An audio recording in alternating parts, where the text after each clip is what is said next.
அக்காவுடைய பிள்ளைகளை பாக்குறப்ப எப்படி இருக்கு? பயங்கர சந்தோஷம் வந்திருக்கு அங்கே. நல்ல சந்தோஷம். அப்ப நல்லா இங்கிலீஷ் எல்லாம் பேசுறாளுங்க. எனக்கு இப்பொழுது படிக்க தெரியாது, என் பேர் தான் நான் எழுதுவேன். அவளுங்க நல்லா பார்க்கும்போது நல்லா இருக்கு. அவ படிச்சுட்டு அந்த ஏதோ ஒன்று சொன்னாங்களே கிராஜுவேட் இதுக்குன்னு சொல்லி, கிராஜுவேஷன் அதுக்கெல்லாம் வரும்போது நான் நிற்கவே இல்லை தர காலில். அப்படி இருந்தது எனக்கு. இல்ல காலு தரையில நிக்காத அளவுக்கு சந்தோஷங்கிறது ஒரு அம்மா அப்பா தான் சொல்லுவாங்க அந்த மாதிரிலாம். உங்களுக்கு ஏன் அவ்வளவு சந்தோஷமா இருக்குது?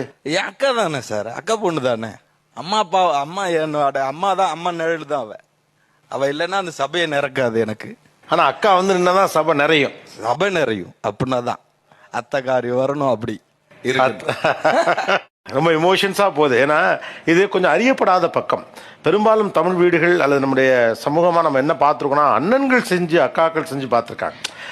அதுதான் வெளியே இயல்பாகவும் தம்பிகளால் அதை இயல்பாகவும் சொல்லிடவும் முடியும்.